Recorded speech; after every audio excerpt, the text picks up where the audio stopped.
the specifics. So we're going to,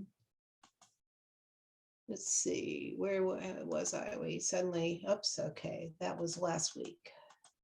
Here we go. Tsar Alexander II of Russia. So who was his granddaughter?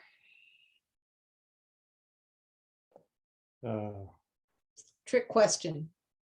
That Didn't have one? Tsar Alexander II had a granddaughter Oh, who I thought we are very interested in. Is it Anastasia? No, Queen Maria of Romania is his granddaughter. We all know about Queen Victoria, but we forget her grandfather was Tsar Alexander II. So two of the rulers who got letters from Baha'u'llah were grandparents of that queen. And Tsar Alexander II was a progressive monarch, which meant that he made lots of enemies and ultimately would be assassinated. And the Guardian will get into what happens to all these people. But one of the things he was particularly was noteworthy with him was he finished the process of freeing the serfs. And to be a serf was essentially to be a slave, but you were tied to land. So it wasn't like slavery in the United States where you could be sold off to other owners in your person, but you and your family could not leave the land that you were tied to, and you were forced to work there on that piece of property. So it was a terrible system. It had been practiced throughout most of Europe, and Russia was really the last country to get rid of it. And he was the enlightened monarch who was responsible for doing so. All right, Sarush, can you read this, please? In the tablet addressed to the Tsar of Russia, Alexander II, we read, O Tsar of Russia, incline thine ear unto the voice of God, the King, the Holy, and turn thou unto paradise, the spot wherein abideth he who among the concourse on high beareth the most excellent titles, and who in the kingdom of creation is called by the name of God, the effulgent, the all-glorious. Beware lest thy desire deter thee from turning towards the face of thy Lord, the compassionate, the most merciful. We verily have heard the thing for which thou didst supplicate thy Lord, while secretly communing with him. Wherefore the breeze of my loving kindness wafted forth, and the sea of my mercy surged, and we answered thee in truth. Thy Lord verily is the all-knowing, the all-wise. Can you keep on going, please? Sure. Whilst I lay chained and fettered in the prison, one of thy ministers extended me his aid. Wherefore hath God ordained for thee a station which the knowledge of none can comprehend except his knowledge. Beware lest thou barter away this sublime station. Beware lest thy sovereignty withhold thee from him who is the supreme sovereign. He verily is come with his kingdom, and all the atoms cry aloud, Lo, the Lord is come in his great majesty. He who is the Father is come, and the Son, Jesus, in the holy veil, crieth out, Here am I, O Lord, my God. Whilst Sinai circleth round the house, and the burning bush calleth aloud, the all-beauteous is come mounted upon the clouds. Blessed is he that draweth nigh unto him, and woe betide them that are far away. All right, so let's go back over these first paragraphs from the tablet to the Tsar. Baha'u'llah doesn't seem to give much in the way of a indication as to what this prayer was, except that God heard the prayer and answered the Tsar. So it could be when he got this tablet, if he actually read it, that he may have been taken aback by that statement if he understood what Baha'u'llah was talking about.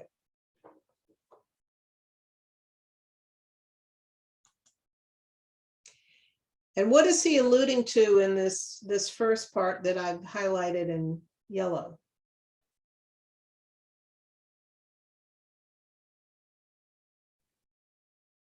Because of, I guess, a type of kindness that was extended to Baha'u'llah through a minister of the czar's that he has a lofty station that would be ordained for him, but he also gives him a warning that he might lose it. Or Right. So while he was in the Sea of Chal, it was the Russian ambassador who interceded on behalf of Baha'u'llah to get him removed from the Sea of Chal and sent into exile. And in fact, Baha'u'llah was given the option of going to Russia, but instead he chose Baghdad. So this, because he was the ambassador was acting on behalf of the Tsar, gave the Tsar potentially a very high station for this, but as you said, he could lose it. And then he addresses him as a Christian sovereign. Of course, he's Russian Orthodox, and he was the Father is come. We know that Jesus talks about the coming of the Father, and that's the station of Baha'u'llah. He's referring to Baha'u'llah whenever he says that. And the Son and the Holy Veil crieth out, here am I, O Lord my God, while Sinai circleth round the house. So Sinai is a reference to Moses. The house is where Baha'u'llah is. And the burning bush calleth aloud. He was the voice coming from the burning bush. Baha'u'llah has said this many times, that he was the voice coming from the burning bush that spoke to Moses, saying, the all-bounteous has come, mounted upon the clouds. So using Christian imagery to announce his station. By the way, Sarush, interesting fact, since you're on Hogenson Street, one of the things I found out in working on Roy Wilhelm was during Abdul Baha's time, there was a very ancient olive tree on Hogenson Street and one of the garden areas of a Templar house. And according to Abdul Baha, when Jesus visited Mount Carmel, he sat under that olive tree. It was still there in 1922 when Roy Wilhelm was there. And so one night he and Mason Remy and Munford Mills were walking down Hogenson, and they got to the olive tree where the olive tree was, and Roy Wilhelm jumped the wall and went and got some sprigs off of it as souvenirs for them, for the olive tree where apparently Jesus sat when he visited Mount Carmel. Anyway, sorry, these diversions. I don't think it's there anymore. Okay, Shaheen, can you read this next one, please? Arise, Yeah. sure. Sorry, I'm going to get you to do both this and the next paragraph. So go ahead. Arise thou amongst men in the name of this all-compelling cause, and summon then the nations unto God, the exalted, the great. Be thou not of them who called upon God by one of his names, but who, when he who is the object of all names appeared, denied him and turned aside from him, and in the end pronounced sentence against him with manifest injustice. Consider and call thou to mind the days whereon the Spirit of God Jesus appeared, and Herod gave judgment against him. God, however, aided him with the hosts of the unseen, and protected him with truth, and sent him down unto another land, according to his promise. He verily ordaineth what he pleaseth. Thy Lord truly preserveth whom he willeth, be he in the midst of the seas, or in the maw of the serpent, or beneath the sword of the oppressor. Again I say, hearken unto my voice that calleth from my prison, that it may acquaint thee with the things that have befallen my beauty at the hands of them that are the manifestations of my glory, and that thou mayest perceive how great hath been my patience, notwithstanding my might, and how immense my forbearance, notwithstanding my power. By my life, couldst thou but know the things sent down by my pen, and discover the treasures of my cause, and the pearls of my mysteries which lie hid in the seas of my names and in the goblets of my words, thou wouldst, in thy love for my name and in thy longing for my glorious and sublime kingdom, lay down thy life in my path. Know thou that though my body be beneath the swords of my foes, and my limbs be beset with incalculable afflictions, yet my spirit is filled with a gladness with which all the joys of the earth can never compare. So what's he trying to say to the czar?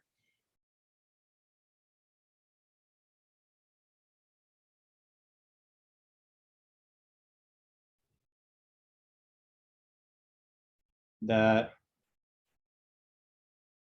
well, this is the same thing as he talks about in the Kitab al-Quran, that people will call on God by a name that's known to him. In this case, maybe if the czar is Christian, it would be Jesus. But then when he appears, in a different name, although he's the object of all names, that he's denied.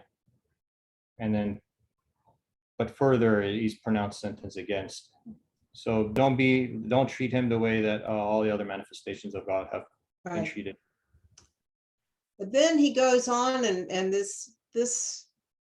rest of this that we just read. Remember, he's just talked about in the previous slide, he had talked about how the Russian ambassador helped him out, how the Tsar had helped get him out of that dungeon and had offered him aid. And now he's explaining to him that God's messengers, it's not that they don't appreciate aid, they don't have to have it. And so first of all, he's talking about Jesus as a baby, because it was King Herod when he was a baby, when he was a tiny infant, who tried to kill him. And as a baby, God aided him through sending messages to Joseph in dreams and so forth, and protecting him and sending him and his parents down into the land of Egypt. So God made sure that Jesus was going to be protected. He's talking about Jesus as a baby being protected by God. He verily ordaineth what he pleaseth. Thy Lord truly preserveth whom he willeth. So then he goes on in the next bit here to say, I have all kinds of power, I'm just not using it. He doesn't want the Tsar to think that he's helpless and he's looking to him to help him out again. There's a reward for the help that he got from the Russian ambassador, but he doesn't need the Tsar.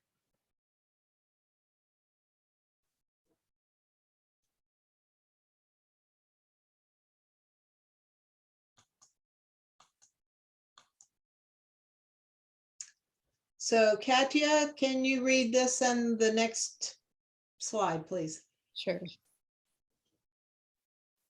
Set thine heart towards him who is the point of adoration for the world, and say, O peoples of the earth, have you denied the one in whose path he who came with the truth, bearing the announcement of your Lord, the exalted, the great, suffered martyrdom? Say, this is an announcement whereat the hearts of the prophets and messengers have rejoiced. This is the one whom the heart of the world remembereth, and is promised in the books of God, the mighty, the all-wise. The hands of the messengers were, in their desire to meet me, upraised towards God, the mighty, the glorified. Some lamented in their separation from me. Others endured hardships in my path, and still others laid down their lives for the sake of my beauty. Could ye but know it. Say, I verily have not sought to extol mine own self, but rather God himself, were ye to judge fairly. Naught can be seen in me except God and his cause, could ye but perceive it. I am the one whom the tongue of Isaiah hath extolled, the one with whose name both the Torah and the Evangel were adorned. Blessed be the King whose sovereignty hath withheld him not from his sovereign, and who hath turned unto God with his heart.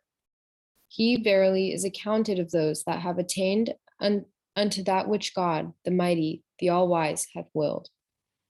Ere long will such a one find himself numbered with the monarchs of the realms of the King of God, of the kingdom. Thy Lord is in truth potent over all things. He giveth what he willeth to whomsoever he willeth, and withholdeth what he pleaseth from whomsoever he willeth.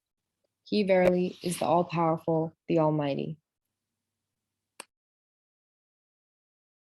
So those are the highlights of the tablet to the Tsar. Any comments about them?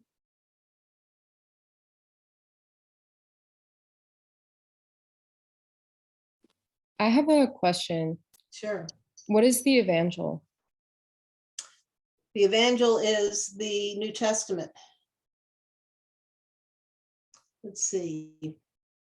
I know it had it in here.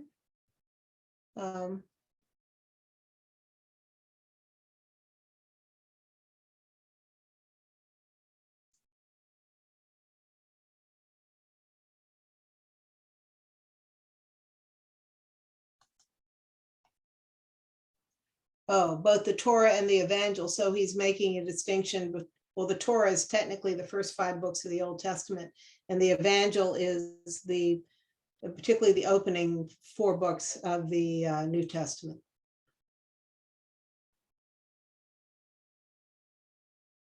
So he's saying he was predicted by Isaiah. His name is in the Torah and in the New Testament. Blessed be the king whose sovereignty hath withheld him not from his sovereign. That's a wonderful sentence. And who hath turned unto God with his heart. He verily is accounted of those that have attained unto that which God, the mighty, the all-wise, hath willed. Ere long will such a one find himself numbered with the monarchs of the realms of the kingdom.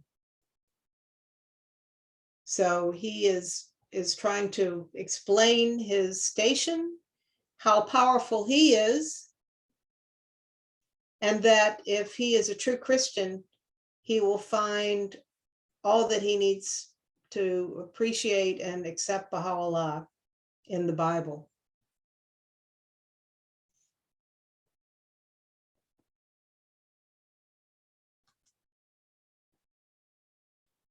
Back to Queen Victoria. Last time we talked about the paragraph or so in her tablet, which were of a more general nature to kings and rulers.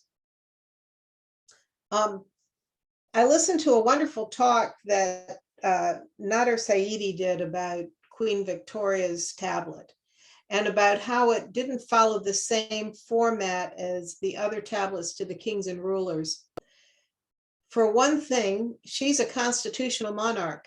She has a functioning parliament. None of these others really have a functioning legislature. They may have some sort of a legislature, but not in the sense of the British Parliament. She no longer is all powerful. She's not an absolute monarch. She's not a dictator in any way.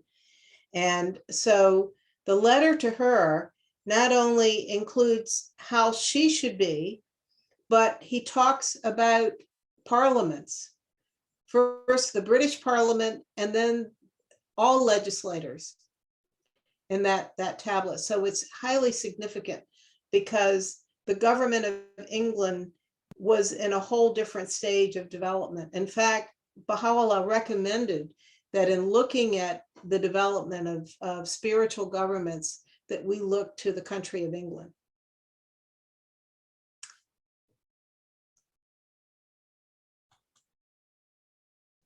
Iman, can you get this in the next slide, please? To Queen Victoria, Baha'u'llah has written, O Queen in London, incline thine ear unto the voice of thy Lord, the Lord of all mankind, calling from the divine low tree. Verily no God is there but me, the Almighty, the All-Wise. Cast away all that is on earth, and attire the head of thy kingdom with the crown of the remembrance of thy Lord, the All-Glorious. He in truth hath come unto the world in his most great glory, and all that hath been mentioned in the gospel hath been fulfilled. The land of Syria hath been honored by the footsteps of its Lord, the Lord of all men. and north and south are both inebriated with the wine of his presence. Inebriated. Blessed is the man that inhaled the fragrance of the most merciful, and turned unto the dawning place of his beauty in this resplendent dawn. The mosque of Aqsa vibrated through the breezes of its Lord the All Glorious, whilst Batha, Mecca, trembleth at the voice of God, the exalted, the Most High. Whereupon every single son of them celebrateth the praise of the Lord through this great name. Lay aside thy desire, and set then thine heart towards thy Lord, the Ancient of Days. We make mention of thee for the sake of God, and desire that thy name may be exalted through thy remembrance of God, the Creator of earth and heaven. He verily is witness unto that which I say. We have been informed that thou hast forbidden the trading in slaves, both women and men. This verily is what God hath enjoined in this wondrous revelation. God hath truly destined a reward for thee because of this. He will pay the doer of good his due recompense. Were thou to follow what hath been sent unto thee by him who is the all-knowing, the all-informed, as to him who turneth aside and swelleth with pride, after that the clear tokens have come unto him from the revealer of signs, his work shall God bring to naught. He in truth hath power over all things. Man's actions are acceptable after his having recognized the manifestation. He hath turned aside from the true one, is indeed the most veiled amongst his creatures. Thus hath it been decreed by him who is the Almighty, the most powerful. Thank you.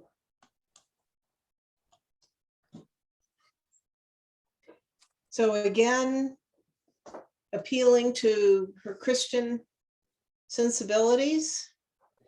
And he's making it clear that he's calling to her from the Holy Land. The land of Syria hath been honored. The Holy Land at that time was often collectively referred to as Syria because Syria was like a state in the Ottoman Empire, and it included Haifa and the Holy Land. And he also says the Mosque of Aqsa vibrated through the breezes of its Lord. What is he talking about there? What's the Aqsa Mosque? What's that a reference to?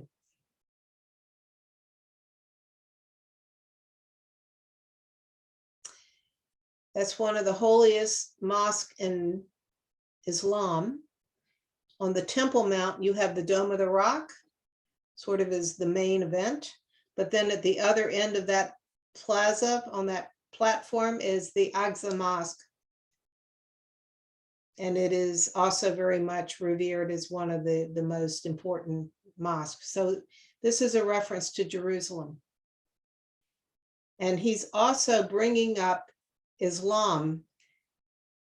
Now, it's interesting that he brings up Islam with Queen Victoria, because many of her subjects in the empire are Muslim.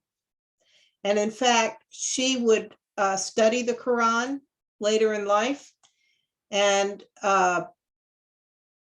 would have a Muslim servant who she became very close to the last years of her life, a man from India who was Muslim. So she actually became quite interested in getting to know Islam and to as part of her duty as the Empress of India and other realms that were part of the empire that were Muslim. And then he talks here about how during her reign, England forbid the trading of slaves.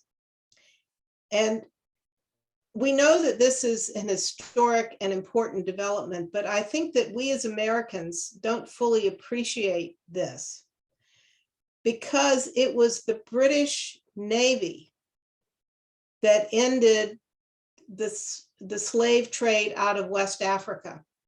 They patrolled the coast of West Africa and would not allow American or any other kind of slave ships to get through. So the United States had to end the importation of slaves because, frankly, it became impossible to do so due to the British Navy. Remember, the cash cow of the British Empire were the sugar plantations of the Caribbean, which was basically slave labor. And so this was a very big thing for England to forbid the trading of slaves and to put the British Navy to work, ending the exportation of slaves from West Africa. But he says these righteous actions are acceptable after having recognized the manifestation. So good deeds are wonderful, but you have to also recognize the manifestation of God.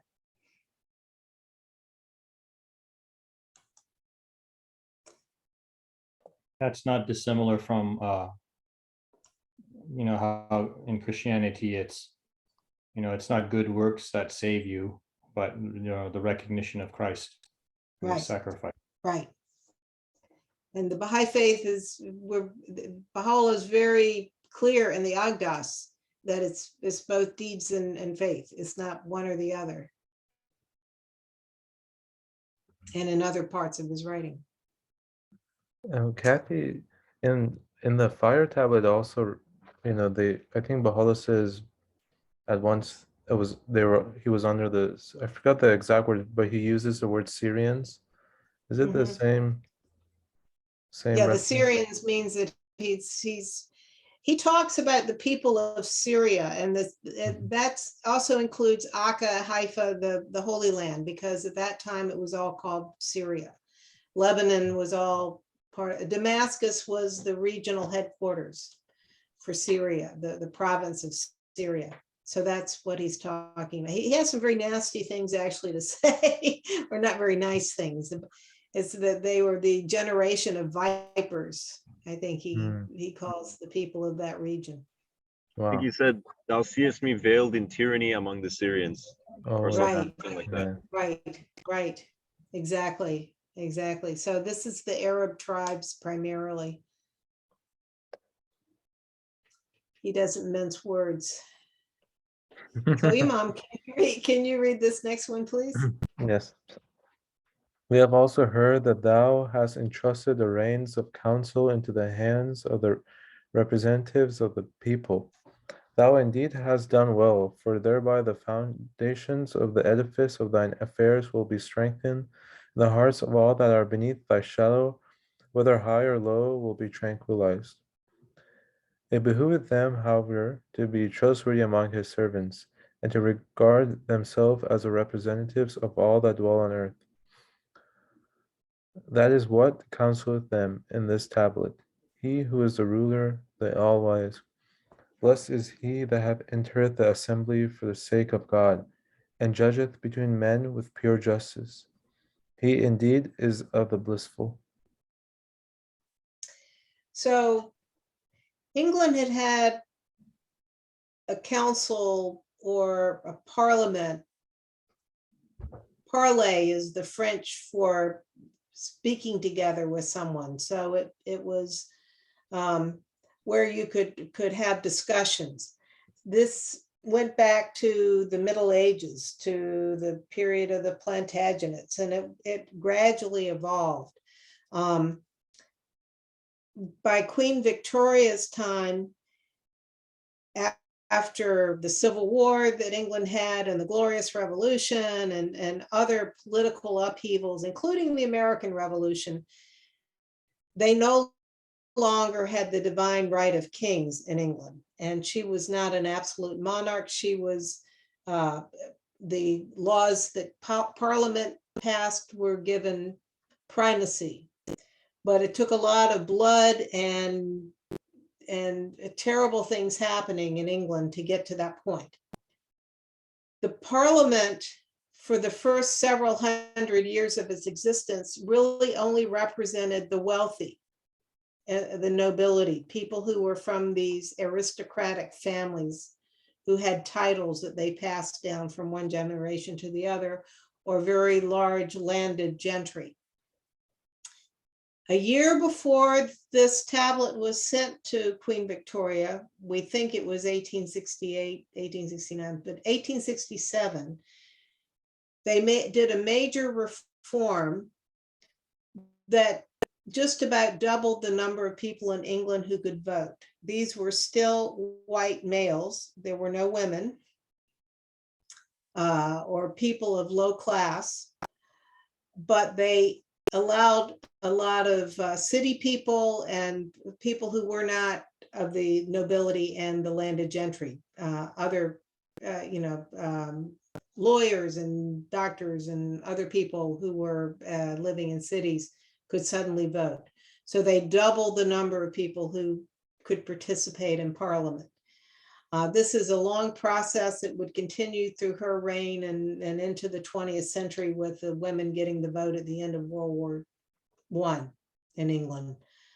But this was very significant, and he is calling this out and talking about how important it is. The Guardian did not choose to include the entire tablet to Queen Victoria. In fact, he never fully translated it into English. So the sections that deal with how Parliament and legislatures in general should conduct themselves is not included in this letter or this book. But he does include one other final bit from her letter. And Katya, could you read this, please? Turn thou unto God and say, O my sovereign Lord, I am but a vassal of thine, and thou art in truth the King of kings. I have lifted my suppliant hands unto the heaven of thy grace and thy bounties. Send down then upon me from the clouds of thy generosity that which will rid me of all save thee, and draw me nigh unto thyself. I beseech thee, O my Lord, by thy name, which thou hast made the King of names, and the manifestation of thyself to all who are in heaven and on earth, to rend asunder the veils that have intervened between me and my recognition of the dawning place of thy signs and the dayspring of thy revelation. Thou art verily the Almighty, the All-Powerful, the All-Bounteous. Deprive me not, O my Lord, of the fragrances of the robe of thy mercy in thy days, and write down for me that which thou hast written down for thy handmaidens, who have believed in thee and in thy signs, and have recognized thee, and set their hearts towards the horizon of thy cause.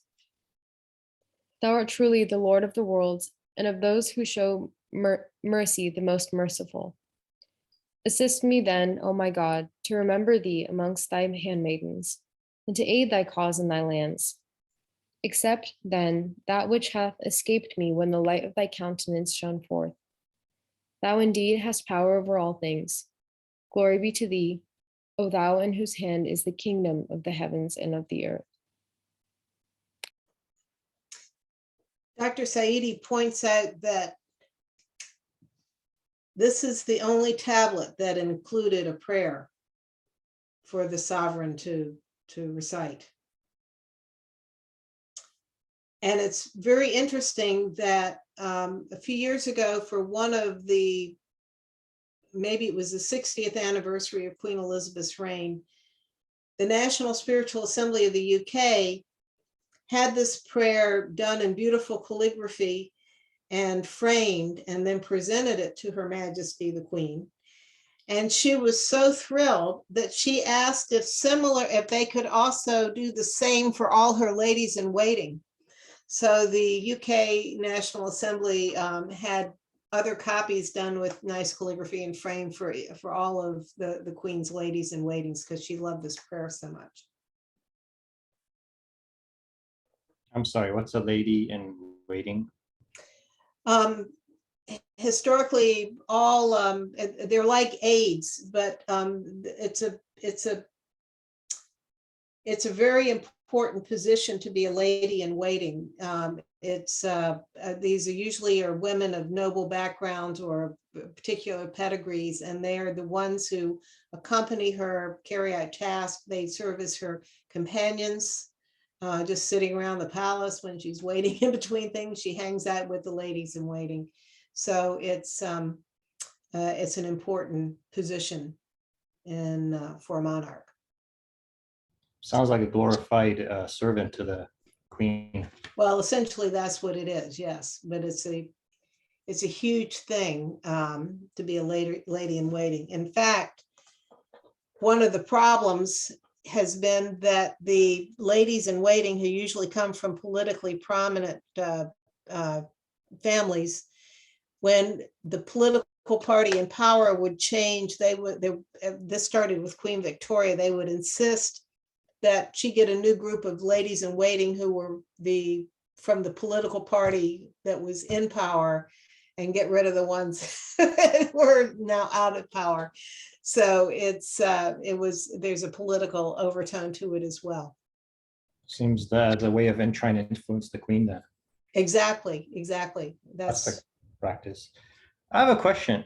Sure. You're probably going to get to it, but I'm a little bit confused by this, where it says, after most merciful, it says, assist me then, oh my God, to remember thee amongst, no, sorry, the one after that. Accept then that which hath escaped me when the light of thy countenance shone forth. I wonder what's being referred to. That's interesting. So I'm not exactly sure what he's saying there. It could be that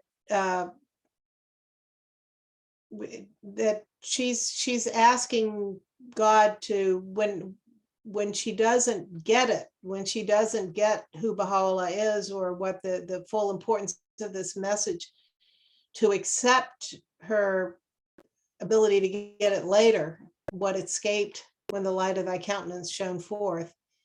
And also, she will outlive Baha'u'llah. So he could be saying here that in those years between 1892 and I think it's 1903 when she dies, I forget, something like that, while the light of his countenance was shining forth, she may have not fully appreciated all of this, but accept what she does after that. I think it's since it's tied. I think since it's tied to the one previous where it says, assist me then, oh my God, to remember thee amongst thy handmaidens, and to aid thy cause in thy land. So that's Baha'u'llah's primary wish for her, I would say. Mm-hmm. But then he's also kind of giving, I wouldn't say runner-up wish, but as an alternative, that if she fails to do that, then it could be that he would accept her actions like in potential, like the ones that she could have done but has escaped her, right? Yeah. That which hath escaped me when the light of countenance shone forth. So when Baha'u'llah was present, that if he didn't recognize her, that maybe to accept either her or actions, or just accept her as if she did. I don't know, but it seems to be. That's a good explanation, Shaheen. But it's a very interesting sentence, isn't it? I don't understand it completely. Rahia Khanum often would comment that she was more worried about her sins of omission than the sins of commission. Yeah, that's a big one. I think that in the previous dispensations, it's always been about the direct rewards and punishments of the actions that you have done, and very little mention of the actions you could have done. The opportunity cost, the loss of, it's far more advanced. And Baha'u'llah is really, in this day and age, and I think it started with the Bab, really, that to think beyond just whether you're doing something good or bad right now, but what are the implications of the things that you could have done that you regret not doing? Right. That's a level of maturity. in humanity to look for that. And Queen Victoria was a very intelligent woman who continued to evolve throughout her life. You know, like I said, she in her last decade studied the Quran and was very open to learning new, looking at new spiritual paths.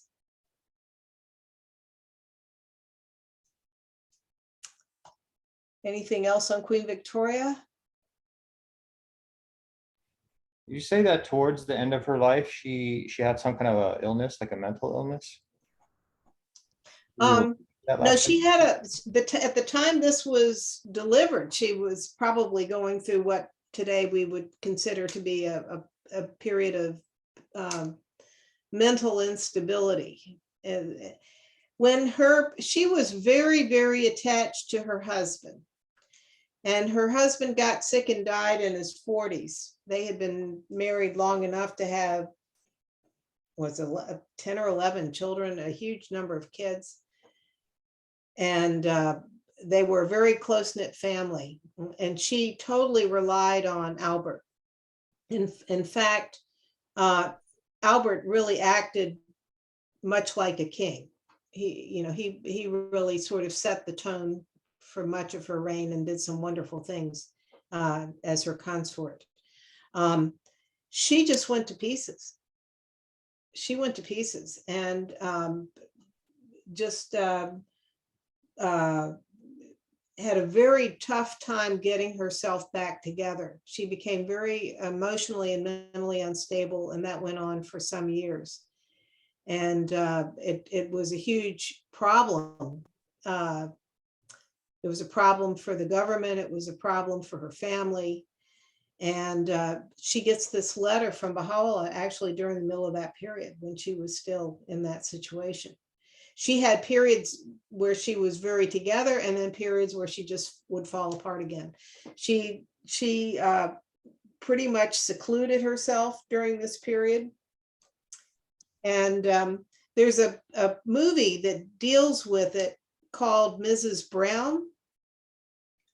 She became very attached to a servant, a Mr. Brown, who was a Scotsman who was in charge of her stables or something. And he helps her sort of slowly pull out of this.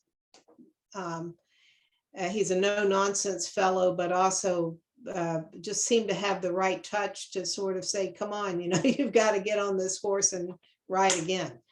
So there's a movie made about that.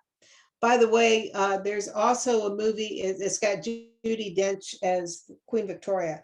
There's also another Judi Dench playing Queen Victoria, and it's called Victoria and Abdul, which deals with her relationship with that Muslim servant. And it's based on his letters, which his family kept. So anyway, this was, it's a very interesting period for her to have received this letter. And according to Dr. Saidi, there's not a lot of historical data about how this was conveyed to her. And we know that apparently she said, if this is of God, it will last, and so forth. I'm paraphrasing. But I've been meaning, I thought I should write to Mujan Momin and see, because I'm sure in the UK they've been trying to do more research about the history of this letter and what happened to it, and what she said, and how do we know what she said, and so forth. So it'd be interesting to find out from some of our Baha'i scholars in the UK what they know about this letter. It's interesting that, of course, the other letter that deals with legislatures and governments that are not dictatorships, essentially, is the letter to the rulers of the republics of the West, of the Americas, which was written during President Andrew Johnson's presidency. He was the one that succeeded Abraham Lincoln. But it was formally delivered finally to Lyndon Johnson 100 years later. But if you remember, So at the time Shoghi Effendi writes this, it has not been formally delivered to a president in the any republic of the West. But if you think about it, Shoghi Effendi says that one of the reasons he had to address the kings and rulers was it was the only way he could get to the people, because they controlled what religion a person could be. I mean, even Queen Victoria, she is the head of the Church of England, which is the official church. And you can't be a Catholic and do a lot of things in England during her lifetime, or a Jew. So they didn't have that problem in the United States. We didn't have that problem. We had freedom of religion. So you didn't have to go through the government to get to the population with a religious message. So it didn't get dispatched during Baha'u'llah's lifetime for whatever reason. And he doesn't bring it up much in this book.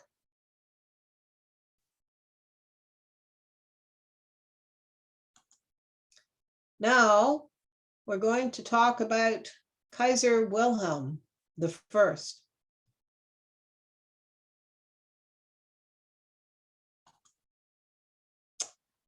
So who hasn't read lately? Anyone want to volunteer to read this slide, please? Yes, Shaheen. In the Kitab al-Aqdas, his most holy book, Baha'u'llah thus addresses the German Emperor William I. Say, O King of Berlin, give ear unto the voice calling from this manifest temple. Verily, there is none other God but me, the everlasting, the peerless, the ancient of days. Take heed lest pride debar thee from recognizing the dayspring of divine revelation, lest earthly desires shut thee out, as by a veil, from the Lord of the throne above and of the earth below. Thus counseleth thee the pen of the Most High. He verily is the most gracious, the all-bountiful. Do thou remember the one whose power transcended thy power, Napoleon III, and whose station excelled thy station? Where is he? Whither are gone the things he possessed? Take warning, and be not of them that are fast asleep. He it was who cast the tablet of God behind him, when we made known unto him what the hosts of tyranny had caused us to suffer. Wherefore disgrace assailed him from all sides, and he went down to dust in great loss. Think deeply, O King, concerning him, and concerning them who, like unto thee, have conquered cities and ruled over men. The All-Merciful brought them down from their palaces to their graves. Be warned, be of them who reflect. And further in that same book, this remarkable prophecy. O banks of the Rhine, we have seen you covered with gore, inasmuch as the swords of retribution were drawn against you. And you shall have another turn, and we hear the lamentations of Berlin, though she be today in conspicuous glory. Of course, it was the Germans who defeated Napoleon III, toppled him from power. So he's speaking to the conqueror responsible for that. Any comments? I'm sure you're all quite familiar with this, particularly this wonderful prophecy at the end. The banks of the Rhine twice covered with gore, and the lamentations of Berlin.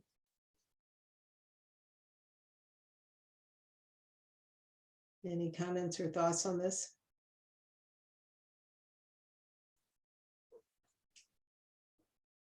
I suppose he's talking about the world wars. Right, right. And of course, this is the time, this is being written right at the beginning of World War II. The lamentations of Berlin haven't really happened yet, and this is the second time there would be war on the banks of the Rhine. But that's still a few short years in the future. It's already in progress when Shoghi Effendi writes this, but it's still the early days. In fact, it's a period where the Allies are not doing very, very well against Nazi Germany. I'm sure this was very confirming to people reading that at the beginning years of World War II, to see, oh, Germany already got pummeled once. They're going to get it again.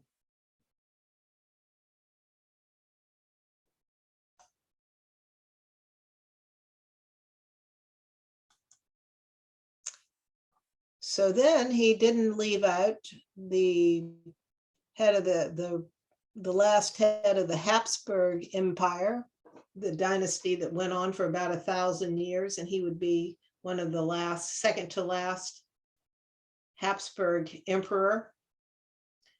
Ironically, Franz Joseph will die before the end of World War I, and his nephew takes the throne and ends up being probably the best emperor that they ever had. He was wonderful. He immediately started back channel negotiations to take Austria out of the war, to try to end the war, and to bring Germany down, to no longer be allied with Germany. And his successor, this young nephew, would later be declared a saint by the Catholic Church.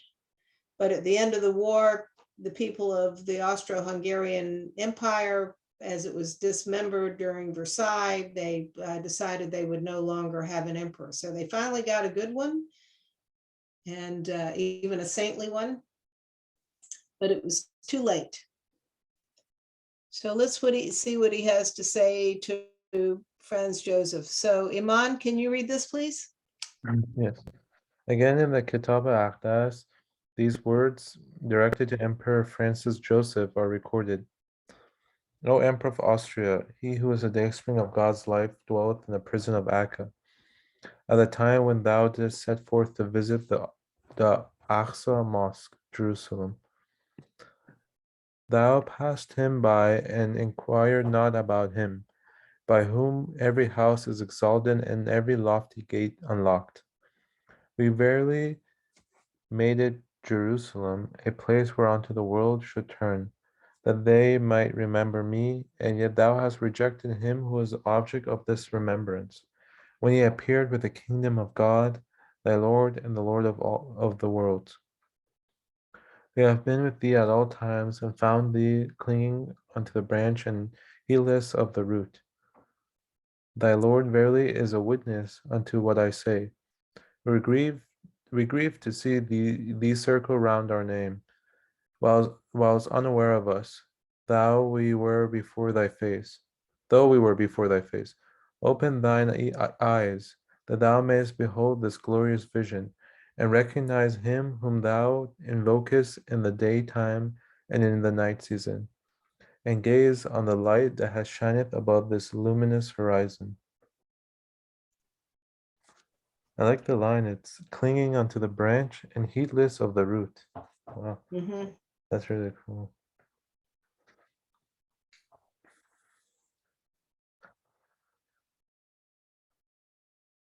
So one of the interesting questions in my mind is he is saying that Emperor Francis Joseph should have been able to recognize him when he went on his pilgrimage to the Holy Land. He should have realized that he was there.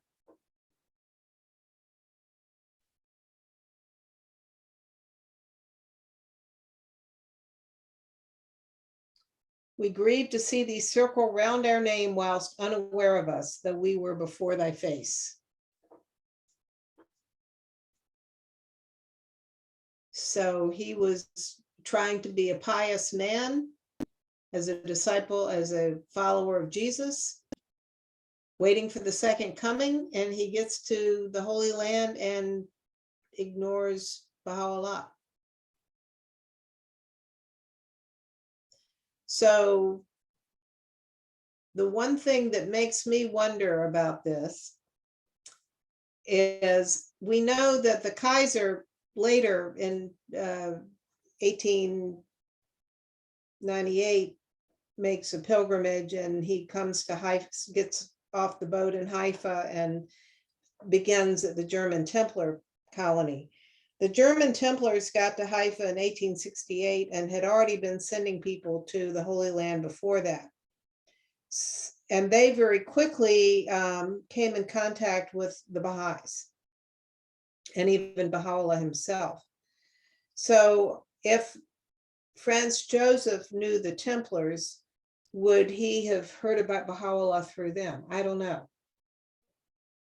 But it's interesting because he seems to imply here that the Austrian emperor should have known he was there. To me, that's a mystery. I don't understand. I don't know. Do the rest of you see it that way? Is this the first letter Baha'u'llah sent to him? And maybe first and only? I don't know. Probably. He certainly didn't write to him like he did to Napoleon III and the Sultan and the Shah. So I think this may have been the only one. Well, of course, he gets to Akka in 1868. So this is obviously written after 1868. And I don't know what year Franz Joseph made his pilgrimage, but I'm guessing in the early 1870s. Or Thou sometime passed in that period. him, thou passed him by and inquired not about him. Right. Yeah, I mean, we don't know, yeah, how he would have. I don't know if that's limited, like you said, to just. I mean, I would think that. I mean, he's visiting Jerusalem at the time, and Baha'u'llah is in Akka.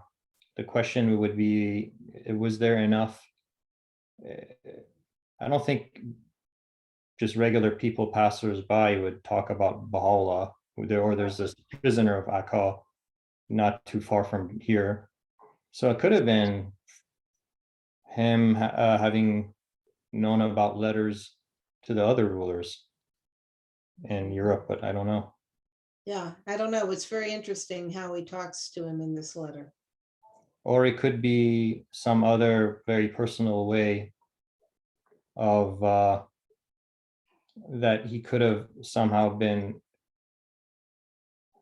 taught that, well, not taught the faith, but known in some form or fashion that such a person is there, and it didn't raise his curiosity. Right.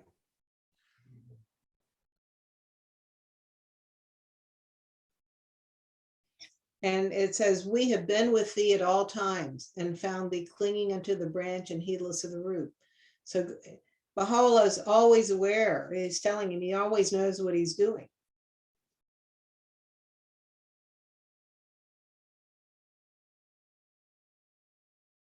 So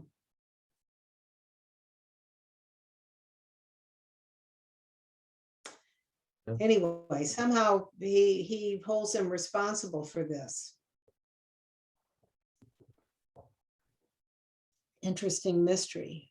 It also says, we have been with thee at all times. Yeah. Yeah. With like specifically with him. Yeah. Well, I guess maybe with all of us. I don't know.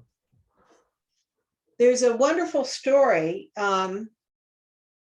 When I may have brought this up before, so stop me if I did, but Helen Ellis Cole, who was a first cousin of May Bowles Maxwell, went on the second Western pilgrimage. And she was the widow of a prominent New York lawyer, and she was very wealthy anyway, because her father was a wealthy financier in New York City. But she was still very much grieving the death of her husband. And Abdu'l-Baha commented to her that she had come to him because her husband had asked him to bring her to him. And she said, but my husband's dead. And Abdu'l-Baha says, well, who do you think I am? He says, I am visible and present in all the worlds of God.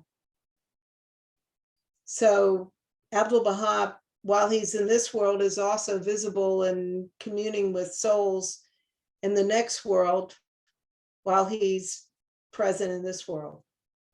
So if he's doing that, what's Baha'u'llah able to do? Where can we read that story? I think is it in my book? If it's not in my book, it's in the Maxwell's in Montreal, Volume 1. Okay. Yeah, I'm paraphrasing because I haven't read it for a few years, but it may be in my book, Lighting the Western Sky, but if it's not, it's in the Maxwell book. It kind of She's the reminds one who- me. Oh, sorry. Go ahead. What? It kind of reminds me, they were saying a story about when I think it's Sheikh Mahmoud, right? He was walking to Akka through the past prison guards, and their eyes went blind, and they Right, didn't see him. right, And he went there and got the tablets and came back, right, right, and there's a tablet that Baha'u'llah says, "We made the eyes of the guards to go right, blind." Yeah. right, right. He can do what he needs to do. Wow. Yeah. So here is the Temple Mount. And the Aqsa Mosque is this back area here with this dome. This is the Dome of the Rock. And the Aqsa Mosque is actually very large mosque here in the back. And this was sort of the gold dome and this was the lead dome. But it's a very important mosque.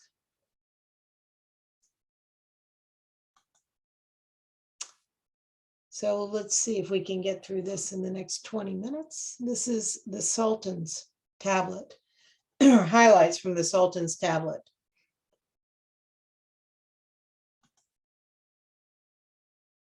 So Katya, can you read this in the next slide, please? Could someone else start? My dog is barking right now. Oh, I'll start. sorry. Sarush, can you get this, please? In the Surah Muluk, Sultan Abdul Aziz is addressed in the following terms. Hearken, O king, to the speech of him that speaketh the truth, him that doth not ask thee to recompense him with the things God hath chosen to bestow upon thee, him who unerringly treadeth the straight path. He it is who summoneth thee unto God thy Lord, who showeth thee the right course, the way that leadeth to true felicity, that haply thou mayest be of them with whom it shall be well. He that giveth up himself wholly to God, God shall assuredly be with him. And he that placeth his complete trust in God, God shall verily protect him from whatsoever may harm him, and shield him from the wickedness of every evil plotter. Wert thou to incline thine ear unto my speech and observe my counsel, God would exalt thee to so eminent a position that the designs of no man on the whole earth could ever touch or hurt thee. Observe, O king, with thine inmost heart and with thy whole being, the precepts of God, and walk not in the paths of the oppressor. Seize thou, and hold firmly within the grasp of thy might, the reins of the affairs of thy people, and examine in person whatever pertaineth unto them. Let nothing escape thee, for therein lieth the highest good. All right. So Sultan Abdul Aziz, the one who has imprisoned Baha'u'llah in Akka.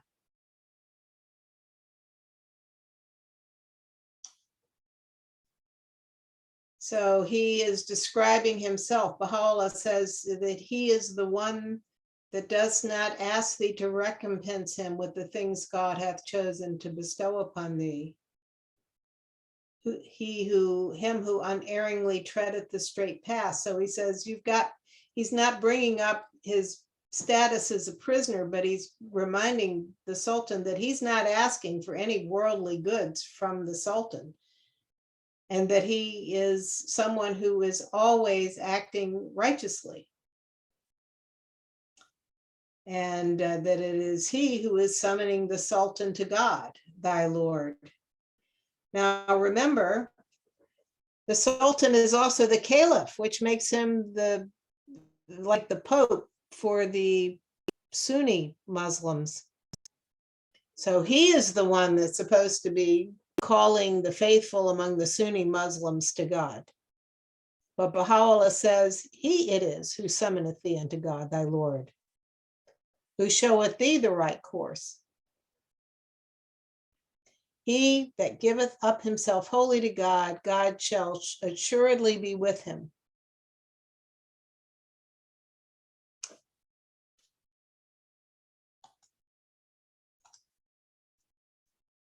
And he says, if you listen to me, God will exalt your station, and nobody on earth will be able to hurt you.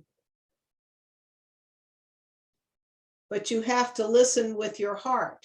Observe, O king, with thine inmost heart and with thy whole being, the precepts of God. Walk not in the paths of the oppressor. Seize thou and hold firmly within the grasp with thy might the reins of the affairs of thy people, and examine in person whatever pertaineth unto them. Let nothing escape thee, for therein lieth the great highest good. Now, does this last line seem like the opposite advice to what he gave Queen Victoria? Seize thou and hold firmly within the grasp of thy might the reins of the affairs of thy people. What did he praise her for? For freeing the slaves, or not freeing them, but Right, for ending yeah, slavery, yeah. ending slavery. Yeah. But he also praised her for giving over the reins of the government to the people through voting, through parliament. So why is he telling the Sultan of Turkey to seize and firmly hold the reins of the affairs of thy people? Does that seem contradictory?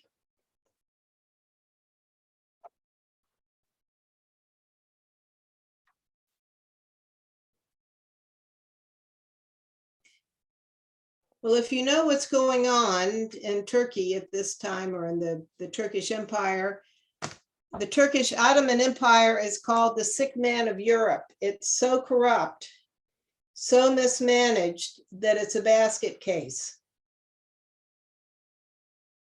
Nothing is going right in most sections. There are little mini rebellions going on. He's got people running provinces who are just totally corrupt and inept. This is why, for example, under the Ottomans in the Holy Land, they didn't even use the wheel anymore. There were no bridges until the German Templars came. There were no bridges left in the Holy Land. You couldn't use a cart. You had to use a pack animal because there was no way to take a cart. There weren't any good roads and bridges. The whole thing was falling apart. So he says, you got to get things under control. You've got to get the reins of the affairs of thy people and examine in person whatever pertains. Don't listen to reports from corrupt officials. You have got to fix these things. Let nothing escape thee. You've got to micromanage to pull this thing back together. There is no history in the Turkish Empire of elections, of having any sort of a legislature or governing council. England, it took hundreds of years to get to the point of having a parliament as it was during Queen Victoria's time. So he's telling the Sultan, you've got to stop letting other people make a mess out of things. That's what I think he's saying here. What do you think?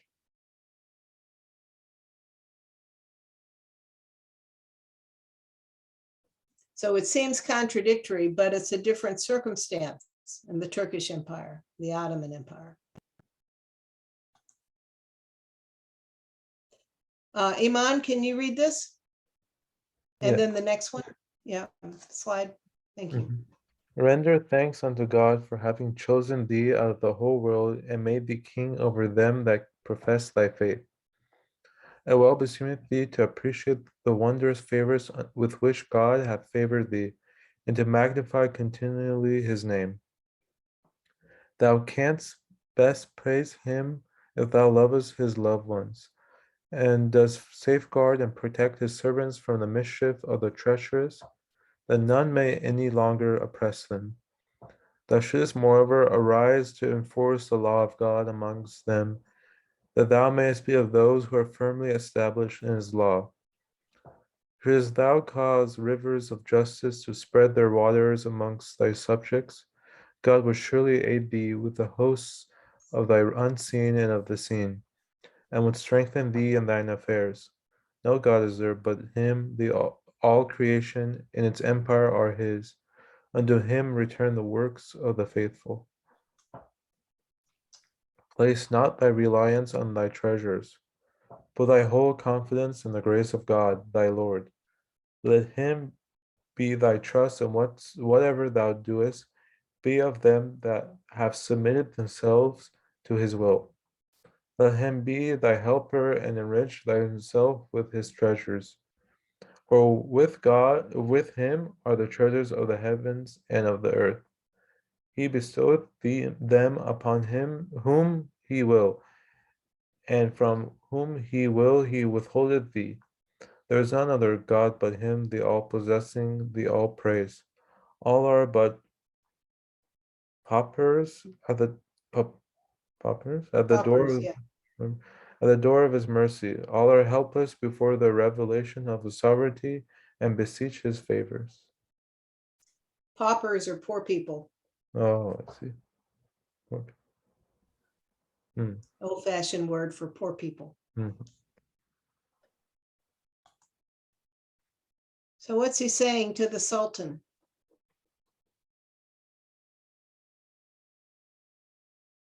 And it says, made thee king over them that profess thy faith. So it's thy is not capitalized, so it's referring to the Sultan's faith. Hmm. It wouldn't. Right. So he's saying that God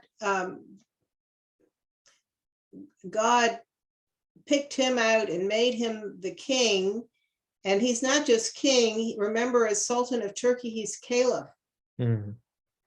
It comes with, being Sultan comes with being the caliph. Right. So his role as caliph makes him king over all Sunnis, Mhm. Sunni Muslims.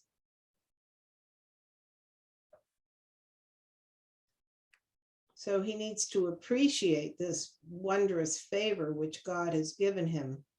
So what's he supposed to do? It says to enforce the law of God, so to bring justice and order back. Right.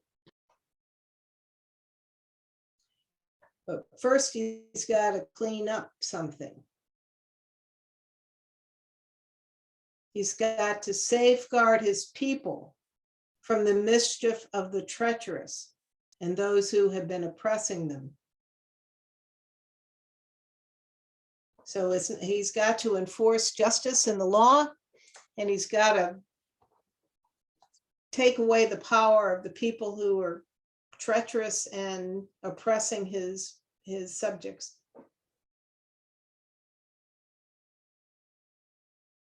And if he does this, God will aid him and strengthen him. All creation and its empire are his. Unto him return the works of the faithful.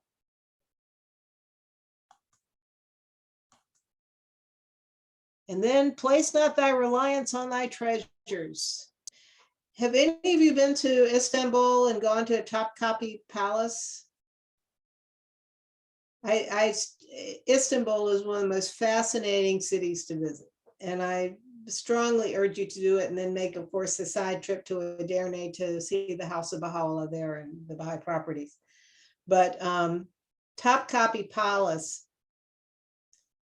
my gosh, he puts the Queen of England to shame in terms of the gold and jewels and just the treasures that were available to the Sultan. And that wasn't the main palace by that time, because the Sultan had Versailles envy, and so had built a more modern palace closer to the water, but which I have not yet visited. But I mean, the pure riches that he had, the opulence of his living was unbelievable.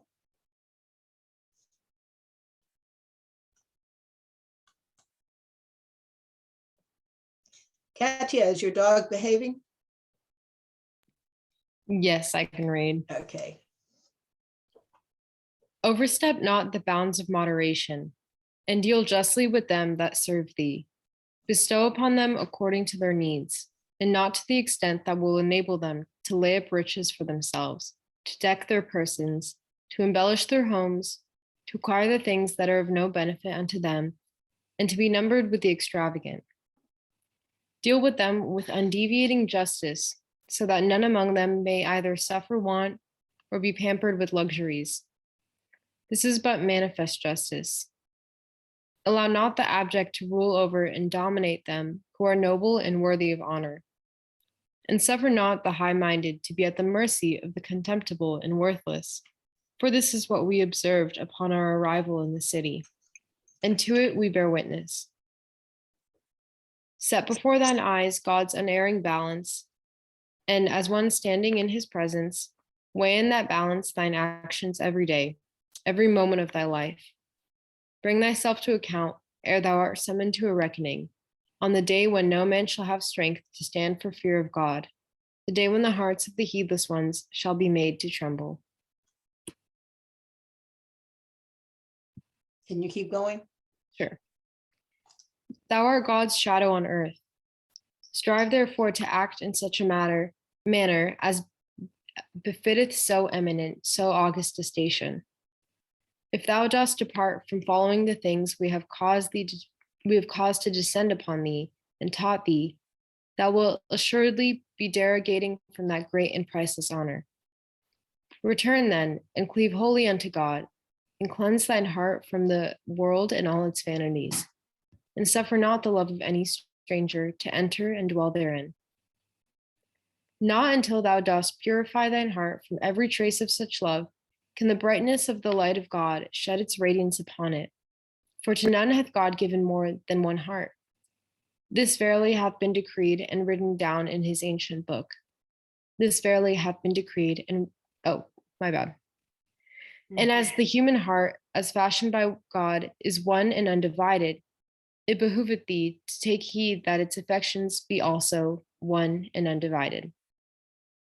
Cleave thou, therefore, with the whole affection of thine heart unto his love, and withdraw it from the love of anyone besides him, that he may aid thee to immerse thyself in the ocean of unity, and enable thee to become a true upholder of his oneness. Thank you. Obviously, what's in this wonderful tablet has many sentences that apply to all of us. But in the case of the Sultan, particularly this beginning paragraph, what is he talking about here?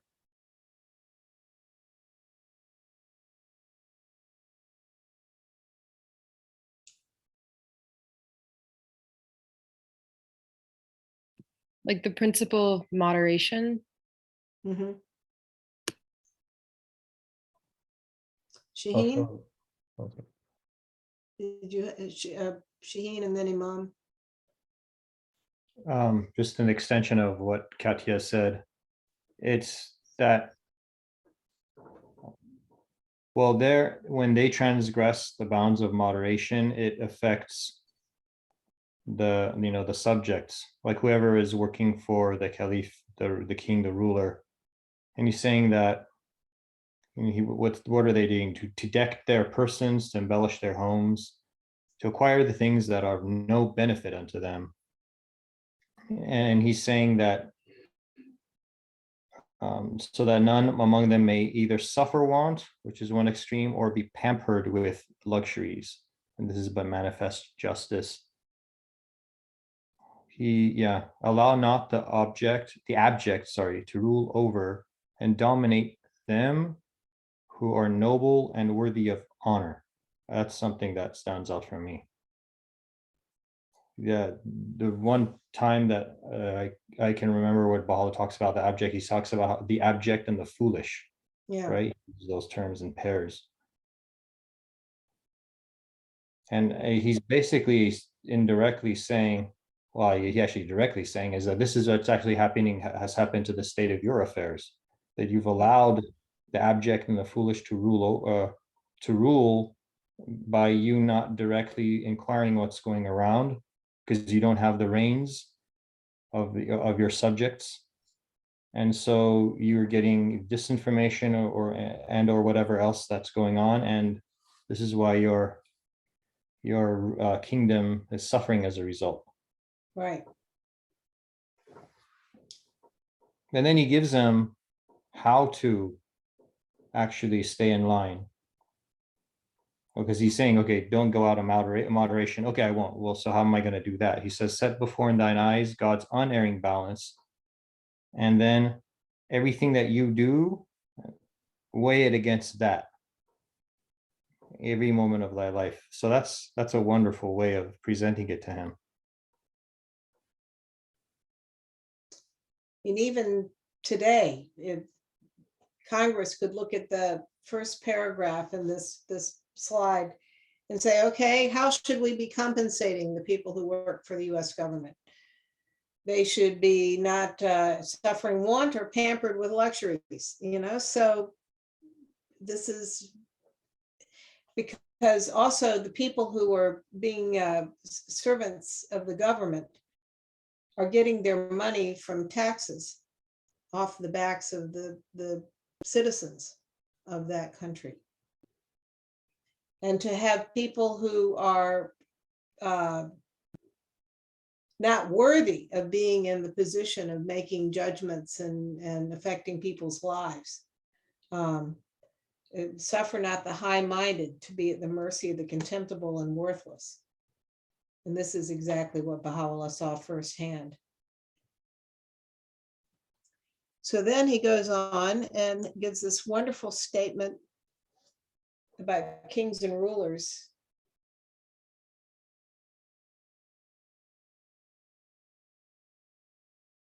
Any thoughts on this? May I speak? Sure. I know I just spoke, but this actually reminds me of a is it called an analogy? No, it's like a saying in Farsi. I've heard people say like let's say you'll say to your elder, like either it could be a parent or somebody, you should like it could be under their could be for their birthday or it could be for any other reason, but it says like inshallah zire saye hamishema zire sayat bashim, like may we always be under your shadow. Like, so let's say you have a father or grandfather that you admire or an uncle or whatever, and like you want to be under his shadow, and that's a very loving term. It's like a shady tree, like it's a hot day, where do you want to sit? You want to sit under that shadow. So it's a place of safety. That's wonderful. Imam, did you have something you wanted to say earlier that you didn't get an opportunity to say? No, I was just gonna add on. I was just gonna say it also reminded me of the principle of eliminating the extremes of wealth and poverty. The previous Right, paragraph. Yeah. right. Very good point.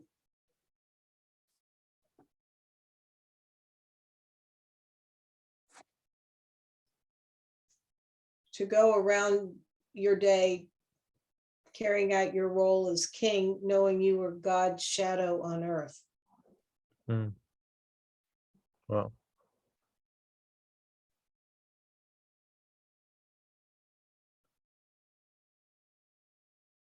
But then there's the warning, if you depart from what he's advised,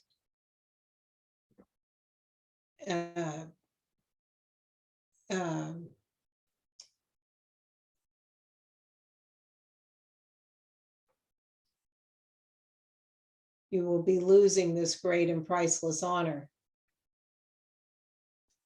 and then talking about the importance of his heart. And not until thou dost purify thine heart from every trace of such love. This is from the world and all its vanities. Can the brightness of the light of God shed its radiance upon it? For to none hath God given more than one heart. And later on, Baha'u'llah predicted that he would be assassinated. Right? Right.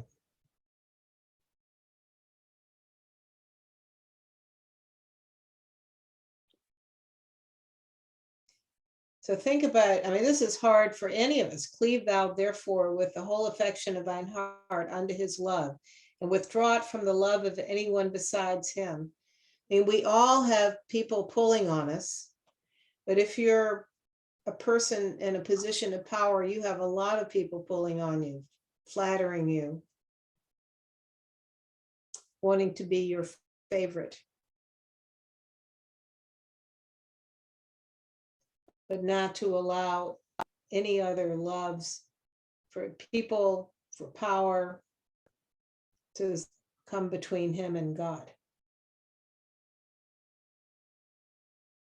That he may aid thee to immerse thyself in the ocean of his unity and enable thee to become a true upholder of his oneness.